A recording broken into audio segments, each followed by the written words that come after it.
Today, I want to talk to you about something that most people don't talk about because why would they? Life is always perfect, right? Wrong. Life is not always perfect. And that's the truth. You are allowed to feel sad, and you should feel sad in life because doing so allows you to process your emotions. So in today's video, we're going to talk about feeling sad, feeling mad, feeling angry, any negative emotion. We're also going to talk about how to deal with it in a healthy way where we don't become attached or have an aversion towards those feelings. So, we have emotions, right? Good, bad, neutral, all of it. The main thing, however, though, is that we process our emotions in a healthy way, like I mentioned earlier. Because if we don't, we can create unnecessary traumas and furthermore push our emotions deep down. And this is why it's not a good thing to always pretend or always act like everything's totally fine and just put on a smile and put on a happy face and just think positively. Now, yes, thinking positively more often than not is a good thing. We want to think positively. We don't want to be depressed. We don't want to be angry all the time. But there is a balance. And furthermore, there is a justice, a respect that we can have towards our emotions. And what I mean by that is honoring our emotions in a healthy way is one of the best things we can do for ourselves and for our psyche and for our subconscious. So what does that look like? Well, here, let me give you an example. So let's say your best friend does something really mean to you, talks behind your back. This could be a really uncomfortable, negative emotion. And some people might try to just push it away. Well, yeah, whatever, that was mean, but it's fine. I'll just forget about it. And oh, they didn't mean to, and they might have to try to justify it or anything to just feel a little bit better. But in doing so, you're ignoring a deeper problem. The best way to describe this is like you have an old rotted root of a tree in the ground, and that root is rotting and no tree is growing, and it's growing an infected tree, let's say. And instead of getting the root and digging it out at the source and actually dealing with the issue, you're just covering it with more dirt and pretending like it's not there. So instead, one would want to actually feel that emotion. Now, I'm not saying that one should go into a bout of depression over something like this, or depression over really anything for that matter. But what I am saying is that you want to honor that emotion. You want to pay respect to that emotion. And you do that by just acknowledging it. See, what we also don't know, and especially in Western society, and what we don't understand is that we are not our emotions. So we're afraid to deal with our emotions because we become identified with them. We end up actually becoming our emotion. So we feel sad, we actually become sad. Whereas in Eastern cultures, you might find more often, they actually just understand that their emotion is separate from them. And this is one of the many great teachings in Buddhism, and this is why I study and practice Buddhist philosophy and psychology, and practice in general. We understand that our emotions are separate from who we are. Our emotions are present, but they are not who we are. So instead of saying the words, I am sad, you could say sadness is present. Now, like I mentioned earlier, you want to do this because it's going to honor you. It's going to honor your emotion in a way that is really impactful.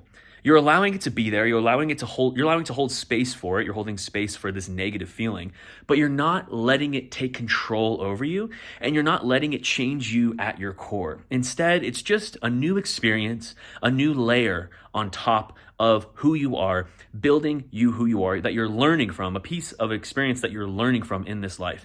So back to that friend example, if somebody does something like that to you, you can just hold space. You can feel that emotion. You can communicate to your friend, hey, this was something you did that I really didn't like. And in doing so, you actually might find so much growth can come from it. You and your friend might turn over a new leaf and become even stronger because now they understand that they did something wrong and they don't want to hurt you. Or you might actually let go of a friend that wasn't ever really your friend to begin with. Whatever happens, there can be growth from dealing with it, but just trying to pretend like everything's okay and not acknowledging it, well, that actually limits growth.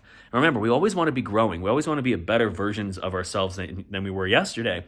Not only so we can live happier lives, but we can help others live happier lives and be better people. And then in turn, change the world one person at a time. So I think it's really important that we acknowledge that bad and negative feelings aren't the end of the world. But at the same time, they're not something that we shouldn't pay attention to. Now, moving forward, I do want to quickly talk a little bit about something, a very strong negative emotion, and that is grief. Now, depending on your age and you're watching this video, you might have experienced grief in your life. Grief of a loss of a loved one, somebody who has passed on and moved on from this dimension and reality. This also could be grief of a lifetime that you wanted to have. Like, for example, let's say you really wanted to become a famous actor in your life, but then eventually over time, you spent time trying to do that, and you found that that life wasn't really for you, or that you didn't really enjoy that lifestyle. But that there's still a life that you are holding in your mind that you still wanted, but you don't have or won't have in the future. And because of that, you can grieve that. You can grieve the loss of a friendship. You can grieve the loss of a dog, of a toy. It could be literally anything. Now, obviously, the loss of a loved one might be a bit more powerful than maybe the loss of a toy, but you get my point. So back to grief. A lot of times I think most people, honestly, are not taught how to grieve.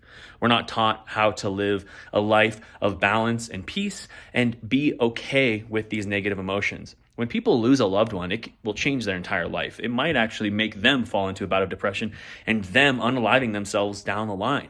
So what we want to do is we want to learn how to deal with grief in a very healthy way. And there is a way to do that. And the way that I recommend doing that is back to what I was saying earlier, acknowledge the emotion, allow the emotion to be present, but not become attached to it. It's going to be powerful and it's going to be very intense, but we can acknowledge the emotion and just say, you know what? It's here. I'm going to pay respect to it.